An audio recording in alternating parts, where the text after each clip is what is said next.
Olá, alunos, tudo bem? Sejam bem-vindos a mais uma aula de matemática. Na aula de hoje, nós vamos tratar de um conteúdo que é bastante simples, mas que gera muitas dúvidas. O conteúdo de hoje é frações equivalentes. Mais importante do que você entender o conceito é compreender a ideia de equivalência de frações. Compreendendo a ideia, você vai ter condições de resolver de forma prática, rápida e segura qualquer problema que envolva o conceito de equivalência de frações. Pois bem, frações equivalentes. O que é mais importante você saber, além do conceito? A ideia. Então vamos à ideia de equivalência. Então a equivalência entre frações é a possibilidade de representar a mesma quantidade em frações diferentes. Por exemplo, nós temos aqui um retângulo. Esse retângulo ele foi dividido em dois bloquinhos, um bloquinho branco e um bloquinho azul, em duas partes iguais, certo? Observa o bloquinho azul. E veja bem, se você dividir mais uma vez esse retângulo, ele vai deixar de ter duas partes e vai passar a ter quatro partes. Agora a pergunta que eu te faço é a seguinte: a área desse retângulo ele mudou? Se você olhar especificamente para o bloquinho azul, a área que está compreendida do bloquinho azul mudou? Sim ou não? Aí você vai observar, não, professor, não mudou. A única coisa que mudou foi a quantidade de partes.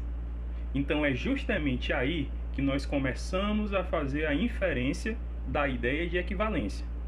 Equivalência é a possibilidade de tu representar a mesma quantidade em várias partes diferentes, em várias frações, porque frações são partes de um inteiro. Então começa por aí, certo? Ou seja, se você observar bem, essa área ela não aumentou e nem diminuiu, ela permaneceu igual. O que mudou foi a quantidade de partes, certo?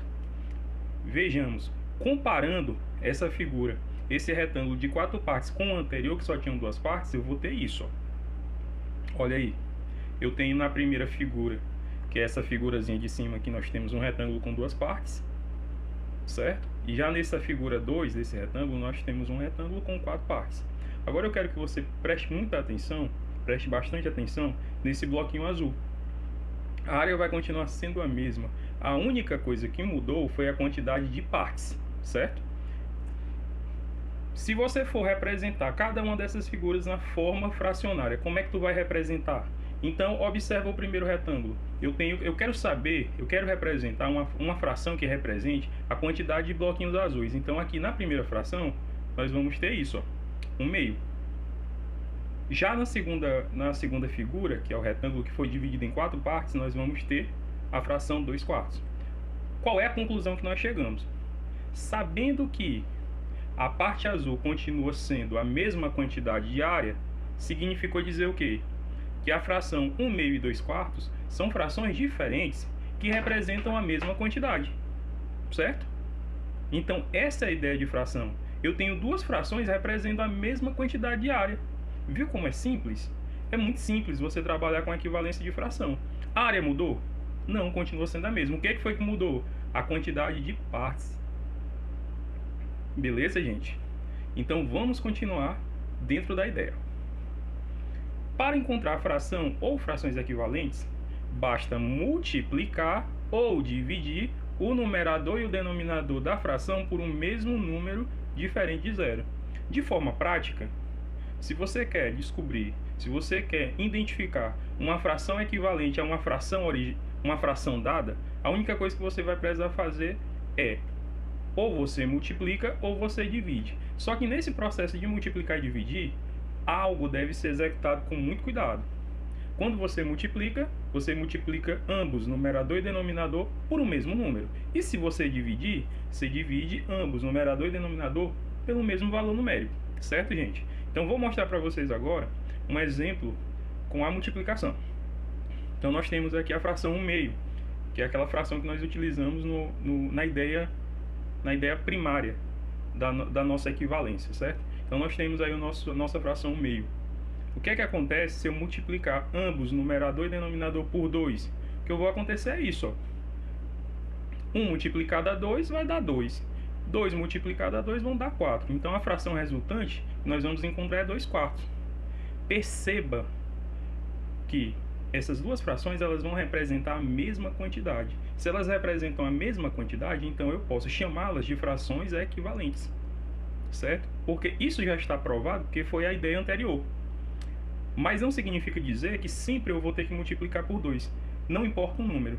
Sempre que eu multiplicar numerador e denominador por um mesmo valor, sempre o resultado originado vai ser uma fração equivalente. Perceba novamente o exemplo. Eu vou tornar a utilizar a fração meio. Agora eu vou multiplicar por 3. Olha só o que acontece. Ó. 1 vezes 3 vai dar 3.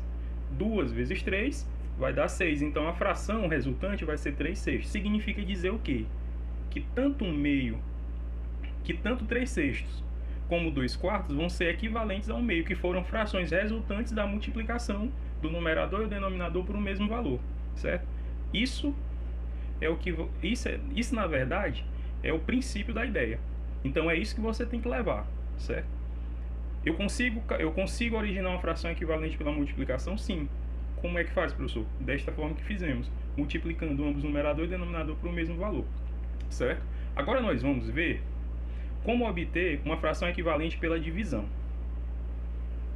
Quando você realiza uma operação da divisão, na verdade, quando você vai dividir, você vai buscar a fração equivalente pela divisão, na verdade, o que você está fazendo é simplificando a fração. É muito comum você se deparar, ao longo do ensino fundamental, com questões que te pedem para calcular a simplificação de frações. E muitas vezes o aluno desconhece, ou não lembra como é que faz. Então, simplificar uma fração significa dividir essa fração. Agora, como a gente já tinha comentado antes, essa divisão ela deve ser executada dividindo simultaneamente numerador e denominador, certo? Então vamos lá para o primeiro exemplo. Nós temos aí a fração 8 sobre 28, ou 8/28, certo? Perceba que tanto o numerador como o denominador são números pares. E todo número par é divisível por 2. Então, para começar a simplificação, ou seja, a divisão, nós vamos dividir tudo por 2. Então tá aí, gente, ó. 8 dividido para 2, 4. 28 dividido por 2, 14. Então nós vamos chegar até a fração 4/14. É possível continuar a divisão? Sim, é possível, porque tanto 4 como 14 são números pares. Então vamos tornar a dividir por 2. 4 dividido para 2 vai dar 2. 14 dividido por 2, vamos encontrar o número 7. Então nós vamos ter como resultante dessa divisão a fração 2/7. Significa dizer o que, gente? 2/7 é a nossa fração irredutível. Nós chegamos até uma fração que não é possível simplificar mais. Existe algum número que vai dividir ambos, o 2 e o 7, simultaneamente? Não. Então nós chegamos à versão menor dessa fração. E essa versão menor é chamada de fração irredutível. É muito comum também você se deparar com esse termo em determinados problemas, como por exemplo, calcule a forma irredutível da fração tal. Então toda vez que falar de irredutível, automaticamente estamos falando de simplificação. Só que a fração irredutível, gente, ela é a forma mais simplificada de uma fração, certo? Perceba que ela está lá no final da cadeia. Lá no final da simplificação, nós vamos sempre encontrar uma fração irredutível, certo? Agora vamos para o exemplo número 2, que é 18/24. Perceba novamente que tanto 18 como 24 são números pares. Se são números pares, não há dificuldade. Basta que você divida sempre por 2. Então, dividindo por 2, nós vamos ter, ó, 18 por 2, vamos encontrar o número 9. 24 por 2, vamos encontrar o número 12. Então, fazendo a divisão, nós vamos ter 9/12. Perceba agora que o 9 ele não é um número par, ele é um número ímpar. Então, gente, nesse momento eu já não posso mais dividir por 2. Porque apesar do 12 ser número par, mas o 9 ele não é. Então, agora eu vou ter que buscar um número que consiga dividir ambos, numerador e denominador, ou seja, dividir o 9 e o 12. E aí nós vamos perceber que esse número é o número 3. 9 dividido para 3, nós vamos encontrar 3. 12 dividido por 3, vamos encontrar 4. Então nós temos a nossa fração 3/4. Observe que não existe mais a possibilidade de dividir essa fração por um valor, certo? Ou seja, 3/4 é a nossa fração irredutível. Entenderam, gente, a definição de fração irredutível e simplificação de fração? Então é bem simples, tá? Então agora, em cima da simplificação, gente, nós vamos estudar dois tipos específicos de simplificação. A simplificação por 3 e logo após a simplificação por 7. Para que a gente consiga executar a simplificação por 3 de forma rápida e prática, eu peço que vocês se recordem e lembrem da tabuada do 3, a tabuada da multiplicação. 3 vezes 1, 3 vezes 2, 3 vezes 3 e assim por diante. Cada resultado da multiplicação, nós podemos afirmar que é um múltiplo de 3. 3, 6, 9, 12, 15, 18, 21, 24, 27, 30, 33, 36 e assim por diante. Todos os resultados dessa multiplicação são múltiplos de 3. Por que a gente está tocando nesse assunto? Porque dividir, só é possível você simplificar uma fração, não é dividir uma fração? Então, quando tu divide por 3, só é possível tu dividir um número e a conta dá exata quando você tem um múltiplo de 3, certo? Vamos ver no exemplo para ver como é que fica. Nós temos aí a fração 9/12. É claro que a gente já sabe que não podemos dividir o 9 pelo 2. Então, inviabiliza simplificar essa fração por 2. Mas eu percebo que tanto 9 como 12 são resultados da multiplicação da tabuada do 3. Significa dizer o quê? Que 9 e 12 são múltiplos de 3. Se são múltiplos de 3, logo são divisíveis por 3. Tá aqui, ó. O 9 tá aqui, o resultadozinho é o 3 vezes 3. O 12 está aqui logo abaixo, é o 3 vezes 4. Então, eles são múltiplos de 3. Se são múltiplos de 3, são divisíveis por 3. Logo, 9/12, a simplificação vai começar por aí, ó, dividindo pelo 3. E aqui, de forma mais prática, ó, 9 dividido por 3, vamos encontrar o número 3. 12 dividido por 3, vamos encontrar o número 4. Logo, a fração resultante vai ser 3/4. É possível continuar simplificando por 3? Não, professor. Apesar do 3 ser divisível, mas o 4 não é. Então significa dizer o quê? Que nós encontramos a nossa fração irredutível, a forma mais simplificada da fração 9/12, certo? Vamos para mais um exemplo. Nós temos agora a nossa fração 15/27, ou 15/27. Novamente, perceba que tanto 15 como 27 são múltiplos de 3. Por quê, professor? Porque são resultados da multiplicação por 3. Ó. O 15 é o 3 vezes 5 e o 27 é o 3 vezes 9. Então, se são múltiplos de 3, logo são divisíveis por 3. Então, vamos começar o processo da divisão. Ó. 15 dividido para 3 dá 5. 27 dividido para 3 dá 9. Logo, a fração resultante é 5/9. Perceberam como é bem simples o processo da simplificação? Certo? Muito simples. Agora, vamos executar a simplificação por 7. Então, nós temos aqui a nossa simplificação por 7. Para isso, novamente, vamos usar a tabuada da multiplicação por 7. Então, nós temos aqui a nossa tabuadinha. Por 7 já é um pouco maior, eu aconselho que você anote a tabuada para que você consiga resolver de forma mais prática. Então, tá aí, ó, 7 vezes 1, 7, 7 vezes 2, 14, 7 vezes 3, 21, 7 vezes 4, 28 e assim por diante. É claro que essa tabela vai até o 10, não impede você continuá-la, certo?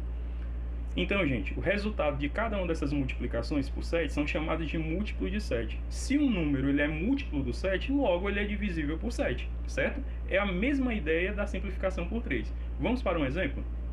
Então, nós temos aí 21/35, ou 21/35. Perceba que tanto 21 como 35 fazem parte do resultado da tabuada do 7. Ó. O 21 é o 7 vezes 3 e o 35 é o 7 vezes 5.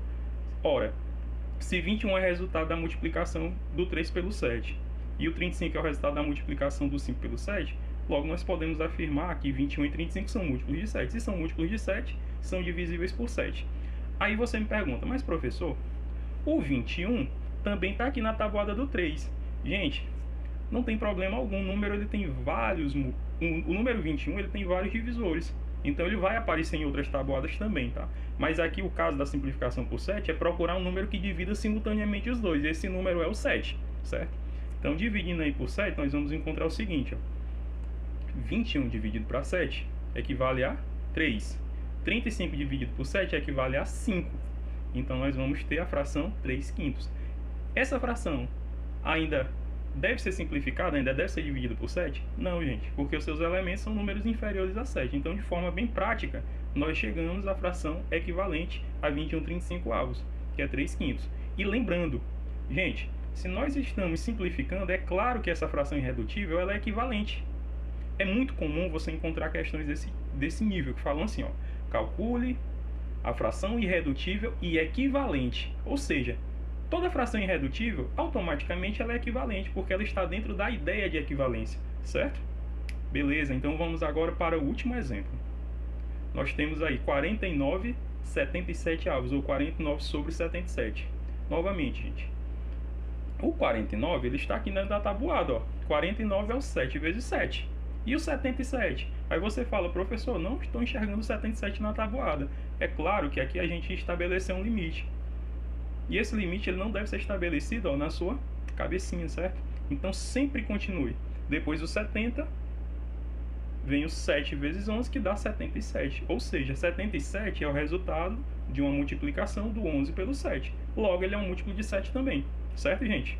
Então, fazendo a simplificação por 7, já que o 49 e o 77 são múltiplos de 7, logo são divisíveis por 7. Então, fazendo a divisão, ó, nós vamos ter 49 dividido por 7, que vai dar 7.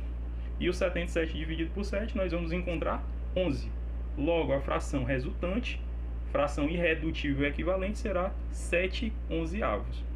Então, perceberam quanto é simples você simplificar uma fração? Certo? Então, até a próxima aula.